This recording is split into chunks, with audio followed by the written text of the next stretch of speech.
The disaster that we're about to deal with is what's left over from my 100 days in hardcore Minecraft video. But not to worry, I have devised a plan. You ever heard of sweeping something under the rug? Turns out it's quite the handy trick. I don't know why it's discouraged. As you can see, I've started. I'm going to terraform this whole area over the old farms, and then we can put like a big build or something out there. I'm thinking maybe the trading hall. But for in general, the whole area to be cleaned up and beautified and terraformed. Now, because this world is only a few hundred days old, we don't have a big stockpile of different rock types for texturing and color in the terraforming, but it will do for now. That way, all this stuff that I'm not ready to tear down, but at the same time I don't want to look at, it'll be hidden away under our newly made hollow hill. It is a win-win. Why are there no golems? These farms are broken. Off to the board of bulletins then, I reckon. Because I suffer from decision fatigue in Minecraft, I'm trying to get better about putting my goals in writing, up in front, somewhere where they can be referenced frequently. I get sidetracked easily, and I think this will also help me stay focused. So, it bothers me that those iron farms aren't working, so we'll fix those. Plus, I want to make sure we don't get golems spawning up on the terraforming above the farm. So we are going to want to have all that finished so that we can test that. And to that end, I'm going to go ahead and jump to a short time lapse and time lapse through it.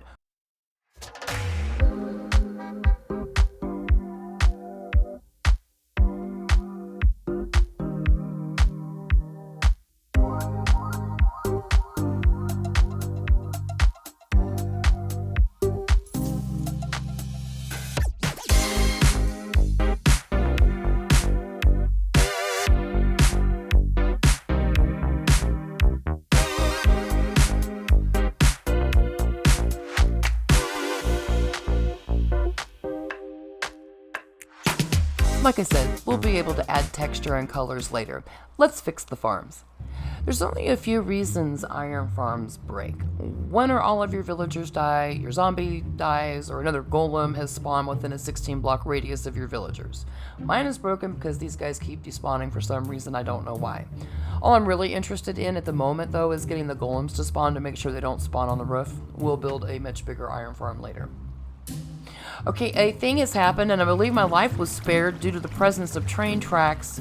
Can I just say, I die to iron golems more than any other mob. So this golem has spawned in the wrong place, because I accidentally left spawnable blocks that should have been farmed land blocks when I was fixing the farm. Now, could I have shot him from afar? Yes, I could have, but we call that Monday morning quarterbacking, and I won't have it. What I chose to do was pillar up 2 blocks. In my mind, I only had to pillar up 1 block because the golem was down 2 blocks. That makes 3, 2 plus 1, 3, and you're safe. But I'm cautious. I went up an extra block. I went up 2 blocks and hit the golem, and somehow, I think now he was able to jump up on the sign that holds the lava back. He jumped up from that 2 block hole and he was like face to face with me.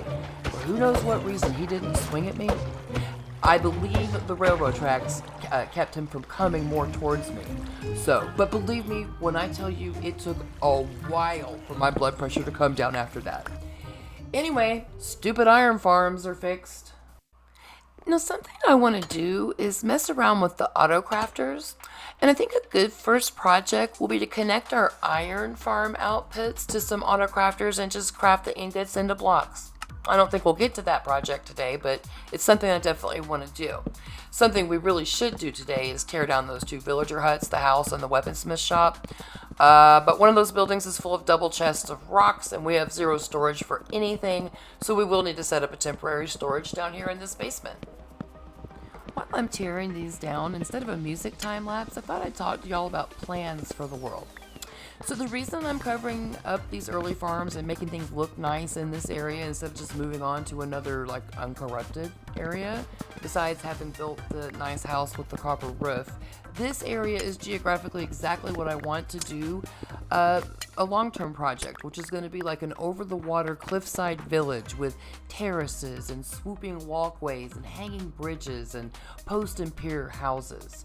Our main build at the moment is on a bit of a cape, pointing out into the water, and it's kind of at the confluence of two rivers, and there's a ton of opportunity there for pathways going down to the water, little spots along the paths for benches, or maybe like little outbuildings, and awesome spot for a private boat dock as well. So it is perfect for our needs right in this area, and of course it is super convenient to have our starter farms close by as well.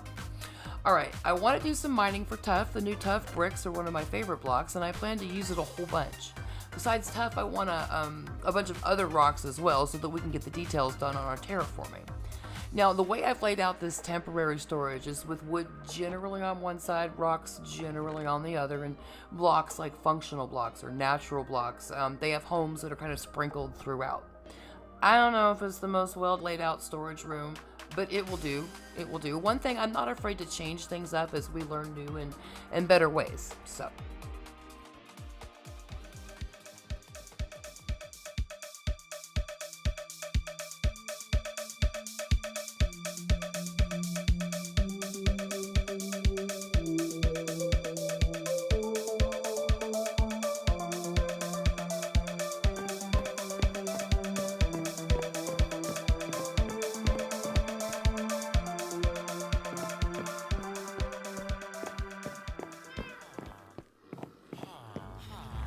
What? Why are y'all green? Oh, and biting me? I think this is a good time to remind Minecraft that I am not a super experienced survival player. The last time my villagers got zombified, I killed them out of sheer panic. Ugh, who did this to you? It was you. There is 0% chance it's dark enough in here for anything to spawn. We're getting the old bamboozled from the Minecraft game, I think.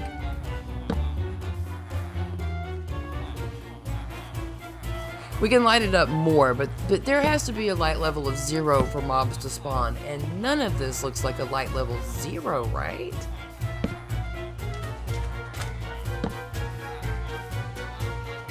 But this though, nothing?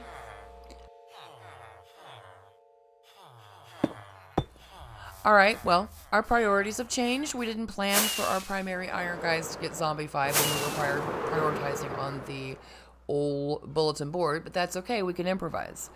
I've never cured a zombie villager before, but I know that we need some stuff that might be up here, like bottles or spider eyes, and I think sugar. This is a minor inconvenience. We will have a discount when we're done from the iron guys. We get to learn something, and it's not like our house burned down or something major. Like, that? What? I can't even. Could lightning do? This is a disaster. I feel like I'm being punished for something. Why do bad things happen to good people? Ugh. For me, there's only one real cure when I'm feeling like this, and that is to just count up what I'm thankful for. The iron golem didn't kill us. I used so much copper in the whole build, the fire couldn't spread as fast, and the roof couldn't burn at all. So I'm thankful for that. This floor is just a checkerboard, nothing intricate, and I have the materials. Chests don't burn, so everything was safe there. And when we're done here, we'll go cure our iron guys. That discount is going to really come into play in a big way in the future when we build our main storage. I have done the research. I need this brewing thing, thank you. We will need our spider eyes, sugar, gunpowder, not yet. That'll get us the fermented spider eyes, gross. And then this blaze powder for fuel, I guess. And the bottle of water goes here. The blaze powder up here.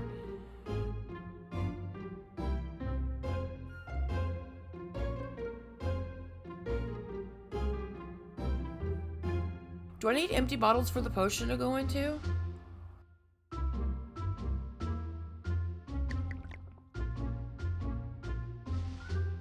guess not. Now the gunpowder, because we need it to be a splash potion of weakness.